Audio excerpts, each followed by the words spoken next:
goes without saying that if your car gets hit, your house floods, or you need medical treatment, we're going to suddenly be thrown into the world of insurance claims where nobody explains the rules. That's why I'm about to tell you everything the insurance companies hope you never figure out. So grab a pen because this could save you thousands of dollars. Let me welcome you to Nobody Tells You This. I'm Will Duckworth, and this channel exists to explain the stuff everyone needs to know but no one teaches. Today, I'm breaking down insurance claims from start to finish, because when disaster strikes, you don't have time to learn this the hard way. Insurance companies are businesses trying to maximize profit. That's the reality. So, I can almost guarantee you that your insurance company is counting on you to make at least 5 critical mistakes that can cost the average person $3,200 per claim. Let's make sure that doesn't happen to you.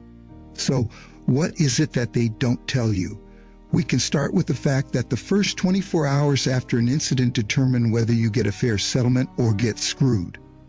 Most people think you just call your insurance company and everything works out. That's wrong. So the first step you need to take is to document everything before you call. Before you even pick up the phone, you need evidence. Take photos of 1. The damage from multiple angles. 2. The surrounding area showing context. 3. Any contributing factors, be they weather, road conditions, etc. 4. License plates, insurance cards, driver's licenses. And 5. Any witnesses, and be sure to get their contact information. Because once you call your insurance company, they're going to ask you to describe what happened.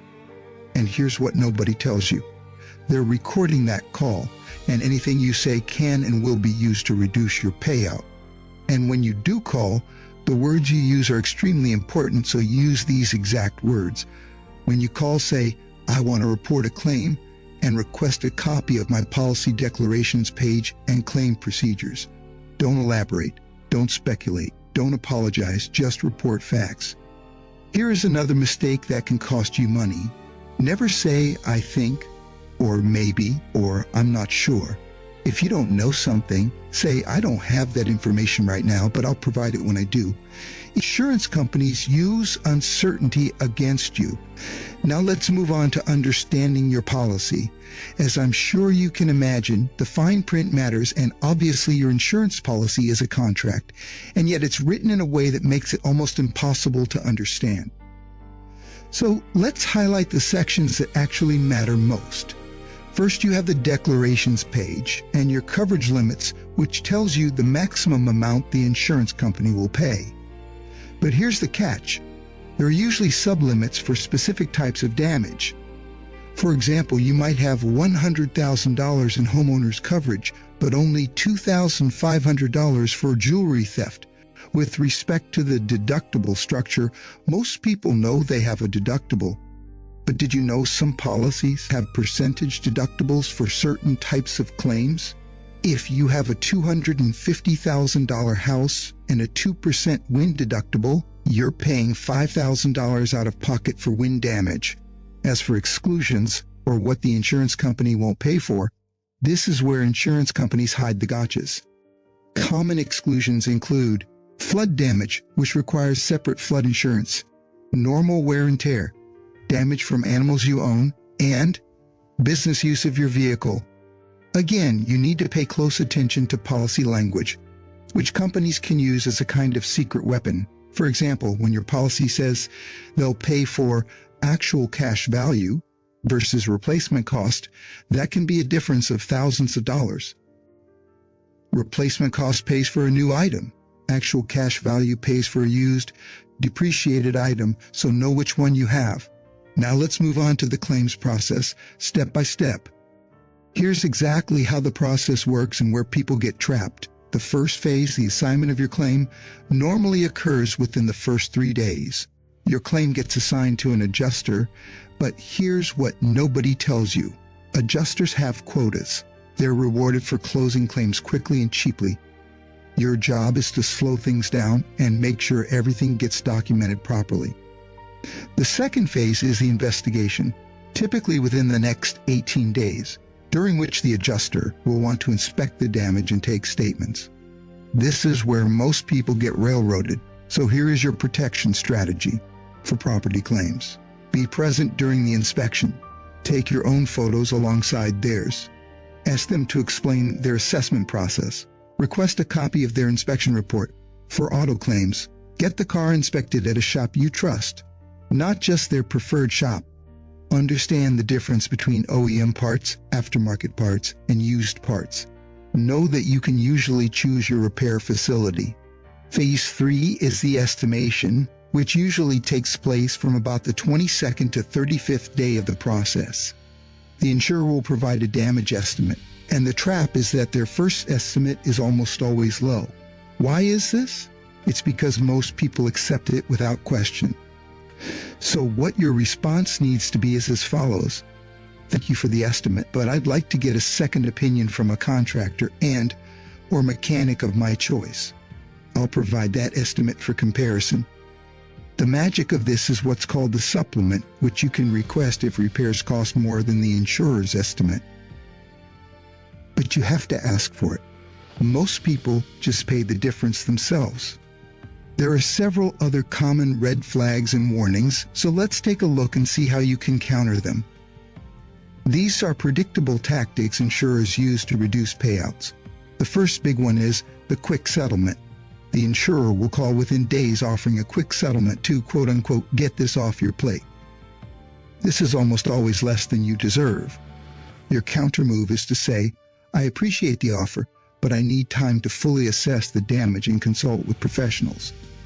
The second tactic is the preferred vendor push, where the agent says, we work with XYZ Construction, they'll take care of everything. The problem is that their preferred vendors often do cheaper work and have incentives to keep costs low. Your counter move is to say, I'd like to get estimates from multiple contractors and choose the one I'm most comfortable with. The third tactic is the scope creep denial, where they'll try to separate related damage into multiple claims or deny that obvious related damage is connected to your claim. Your counter move is to get everything in writing and have an independent expert explain how the damages are related. The fourth tactic is the delay game. Sometimes they delay, hoping you'll get frustrated and accept less, which is why you need to know your state's laws, given that most states require insurance companies to respond within specific timeframes or pay interest on delayed claims. If worse comes to worse, your nuclear option is to resort to bad faith claims. If your insurance company is clearly acting in bad faith by denying obvious claims, refusing to investigate properly, or unreasonably delaying payment, you may have grounds for a bad faith lawsuit, which can result in punitive damages way beyond your original claim. But the insurers are not the only ones who have weapons at their disposal. So do you. Documentation is your weapon, and here's the system that works. It starts with a claim file. You need to create a physical and digital folder with 1. All photos and videos labeled with date and time. 2. All correspondence with the insurance company. 3. Receipts for temporary repairs or additional living expenses. 4. Estimates from contractors or mechanics. And 5th is any medical records, if applicable. You should also keep a communication log that tracks every interaction, the date and time of all calls, the names of the people with whom you speak, a summary of each conversation, any promises made, and a reference number for each call. Your third documentation weapon is the evidence trail, which includes before and after photos, weather reports, if relevant, police reports, witness statements, and expert opinions. And here is a valuable tip. Send important communications via email or certified mail, because this creates a paper trail that the company can't deny. Moving on, it's important for you to know and recognize when to get help, which is sometimes necessary. For example, you should hire a public adjuster when your claim is over $10,000, when the insurance company denies coverage you think you should have, when you're dealing with extensive property damage, or when you don't have time to manage the process yourself. This is obviously because public adjusters work for you, not the insurance company. They typically take 10 to 15% of your settlement, but often get you 40 to 60% more money. On the other hand, you should hire an attorney when the insurance company is acting in clear bad faith. They're denying a claim that's obviously covered. You've been injured and the settlement offer seems too low, or when the insurance company won't communicate or return calls. Most personal injury attorneys work on contingency, meaning you don't pay unless you win. So, in conclusion, let me repeat the 3 key takeaways that will make the biggest difference in your insurance claim. First, document everything before you make that first phone call. Second, never accept the first offer. Everything is negotiable. And third, know that you have rights and don't be afraid to advocate for yourself. Again, insurance companies are businesses trying to maximize profit. That's not evil, it's just reality. Your job is to make sure you get the coverage you've been paying for. I've put together a complete insurance claims checklist that covers everything I talked about in this video. You can find it in the description section below and copy it for free. I hope this has helped you understand something that few others have explained clearly, and if so, please hit that like button, subscribe for more Nobody Tells You This content. Next week, I'm breaking down what actually happens when you file for bankruptcy, another topic that's surrounded by myths and confusion.